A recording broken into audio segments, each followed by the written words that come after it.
What's going on, guys? I'm Built and welcome back to another short video. In this video today, I just wanted to drop in and let you guys know that you probably won't be seeing very many world downloads from me, if any at all, for any of my redstone contraptions, farms, or anything like that.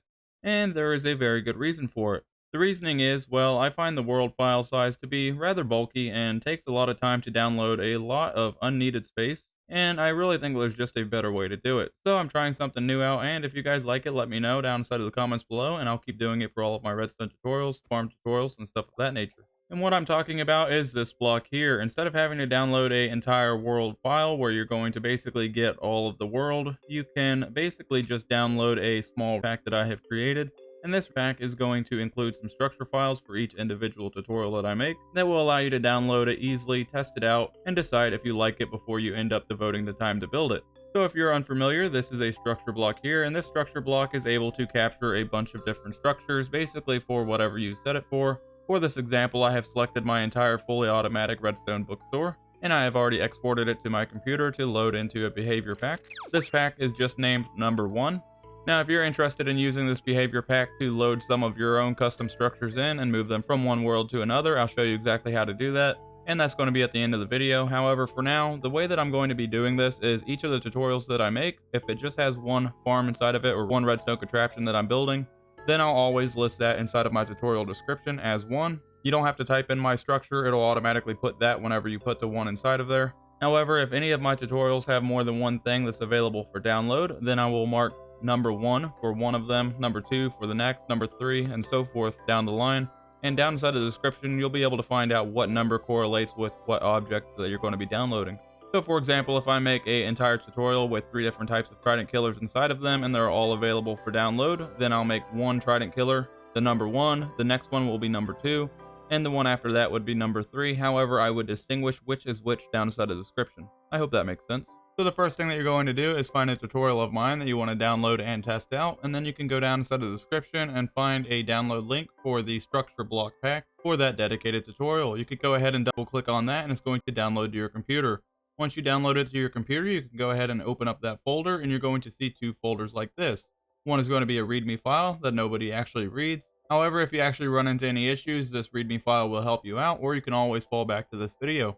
The other thing that you're going to want to double click is going to be the add-on pack itself, so go ahead and give that a double click. And once you do that, you'll be able to see that it's going to download into your Minecraft client. Now, after you downloaded the add-on pack, I would highly recommend making a new world, and I would not do it on a pre-existing world. The reason being is you're going to lose achievements. For one, you have to have it on creative in order to access the structure block, and for 2, downloading a behavior pack is going to cause you to lose achievements as well. So with that being said, we're going to create a new world, and we're going to make this creative. We are going to want to go to cheats, enable the cheats. We're going to want this on always day for the sake of the video, and also turn off the weather cycle. We are also going to want to show the coordinates, so we're going to want to turn that on, and then you can customize this exactly how you would like. Before we click create world, we are also going to want to go down to behavior packs. We're going to find the pack that we just downloaded, which is right here, and we are going to hit activate. Go all the way back up and confirm that that is actually active on the world, which it is, and then we can hit create. Now that the world is loaded up, we're going to run a command. We're going to bring up the text. We're going to hit / and then type give @self and then structure _ block. Hit enter, and that's going to give you a structure block. You can place this structure block down anywhere, and you're going to have to be in creative mode in order to click on this and access it. However, before you go spawning any structures, I would highly recommend that you chunk align it. That way, if you are downloading any of my structures, most of those are going to require being chunk aligned. That way you don't run into any problems, of course. If you want to download a resource pack, Foxynotail makes an incredible pack. The link for that's going to be down inside the description. Or there is about 1,000,001 other ways that you can chunk align. If you don't want to chunk align, there is a very easy way of doing this. You can just go to the 0/0 inside of your world. The height does not matter. And you can just build up a little bit, that way the area is flat. Find out which way is going to be positive, and then positive. Oh, that's negative. So positive and positive up inside of the coordinates. So we know that our structure is going to be spawning in this location here. So we can build up a little bit more, that way we're not spawning it under the ground, and we're going to place down our structure block here. As you can see, we have a little area that's going to show where the structure is going to be spawned.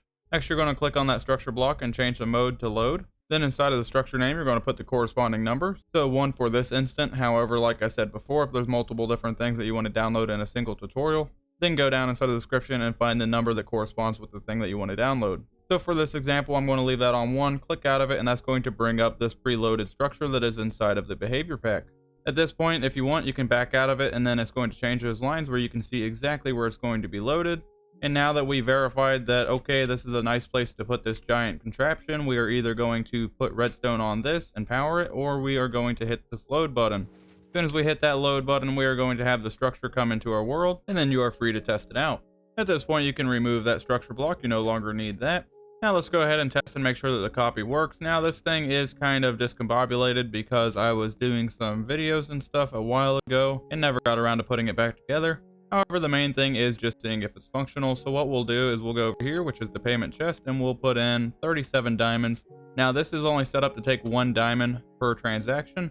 So we should be able to see this go from 37 down to 36. And over here inside of the refund dropper, we don't have anything in here.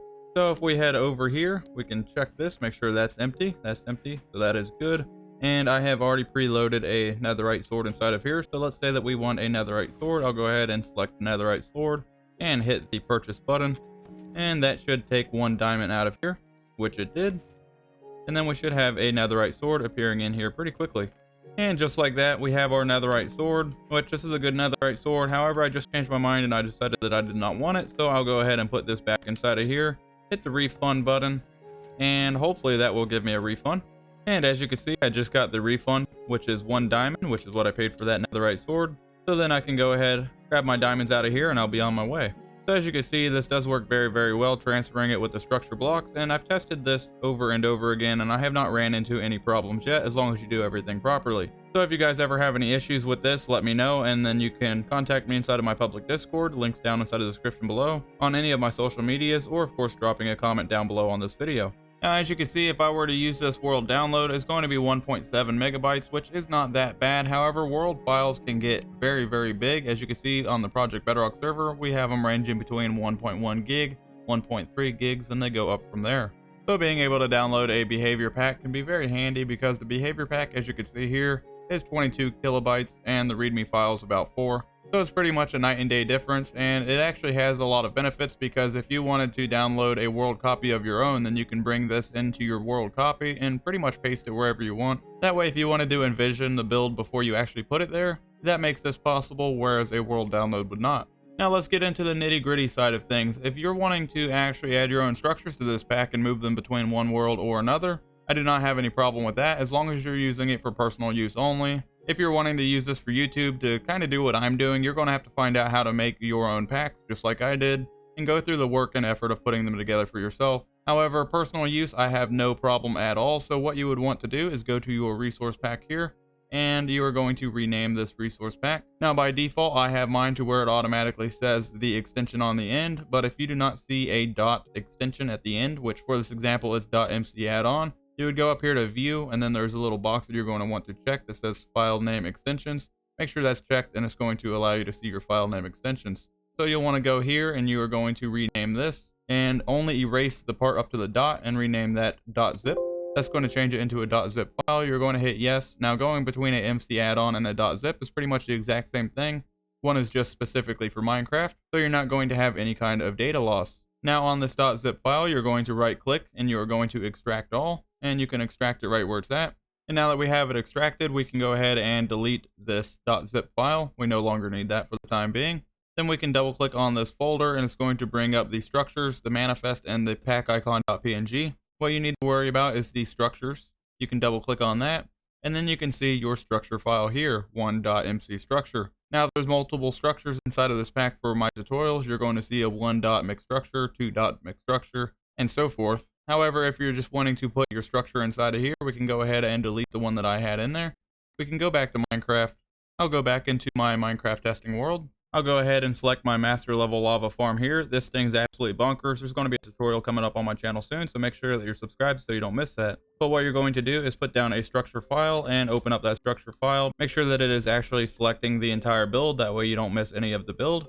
And then you're going to save it. For this example, I'll save this as 2. And then you're going to hit export. You're going to go to that structure pack that you were just working in, double click that, and then go inside the structures folder. And then you can save it inside of the structures folder. So we can go ahead and hit export. Next, you can open that folder back up, go into there, go into the structure folder, make sure that it is in there. It is good. So we can back out of here, and then you're going to want to go to this folder here. Make sure that there is not multiple folders. You want to be able to click on the folder and go directly into the structures manifest and pack icon. So just go back by one, and then we are going to right click on this and send this to a compressed zip folder. Once you have done that, then you can rename this again, and we're going to reverse the steps. So we are going to erase the zip and type in MC add-on.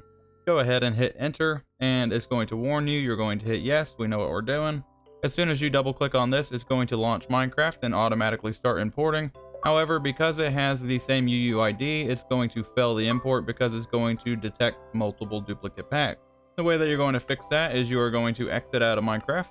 You are going to go to the main menu, go to settings, go all the way down here to storage, go down to behavior pack, open that up, and you're going to find my pack that you just downloaded. You're going to click on this and you are going to delete this. Now, if we try to re-download that pack, we can give that a double click and you'll see that it will successfully import this time. Now, if you're a big fan of my tutorials and you're going to be downloading these often, I would highly recommend as soon as you're done doing this, just go in here and delete the pack. That way, next time that you want to download one, you don't have to deal with all the trouble. It's ready to go. Now that we re-downloaded that behavior pack, we're just going to use the same world that we had before. However, we're going to go in here and we are going to make sure that our behavior pack is on. So we're going to activate that, confirm that it is on, which it is. So now we can hit play. We're just going to make an RS built pyramid, but it's fine. We're at 0, 0 now, so we can place down a structure block. Go ahead and hit number 2, hit load, and that's going to load number 2, so then we can load that up.